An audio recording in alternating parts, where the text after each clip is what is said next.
early 1840s, a gentleman arrived here in Shimla called J.T. Boileau, John Theophilus Boileau. He was an architect.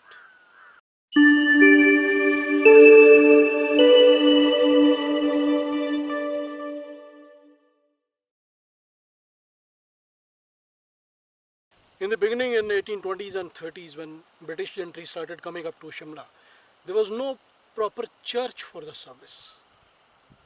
And there used to be a building at the Mall Road. Mall Road was not a mall road. Mall Road was like a narrow street. And on the right side of the Mall Road, there was a building called Northbrook Terrace. It is still there. If you stand just close to General Post Office and look towards the Mall Road, right in front you see a board of bank.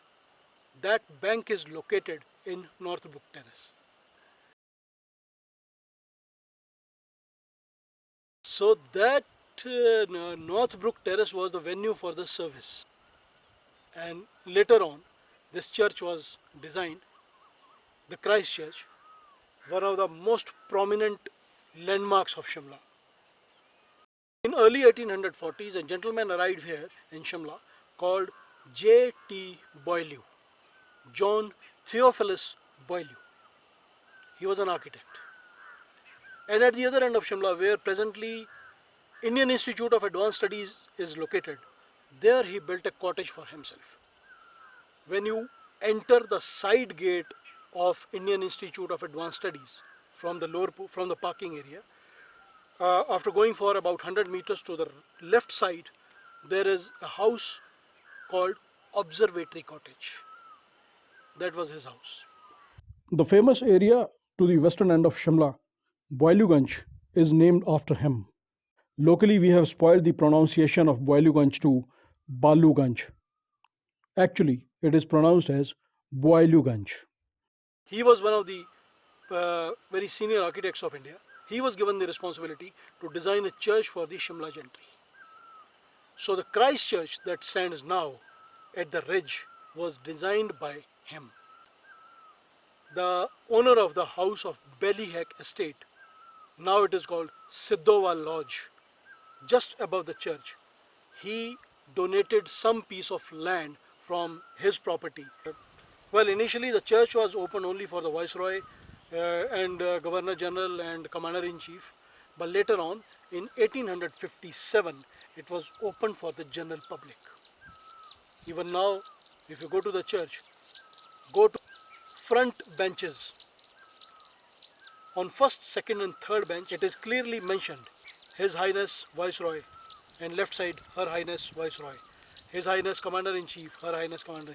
So this church, those seats were reserved for them. In 1880s, Kipling family arrived in Shimla.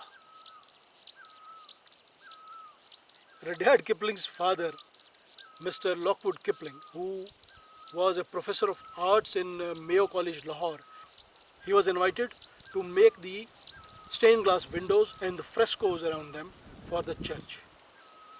So 5 of those windows are still there with us. They are dedicated to some prominent citizen of that era of Shimla, and the names of the citizen is written underneath every painting, every window. Well, church also has got large number of plaques on its walls, which were erected by the relatives of the people who resided in Shimla and they died either here or somewhere.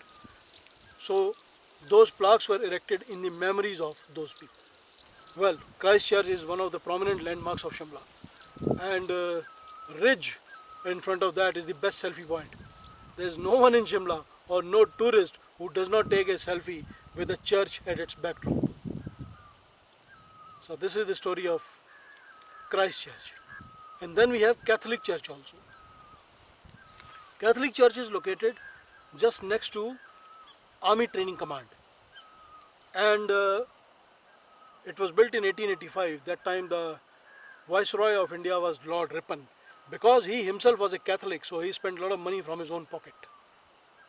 So both these churches, they keep very good record of burials and births and deaths of people who lived in Shimla.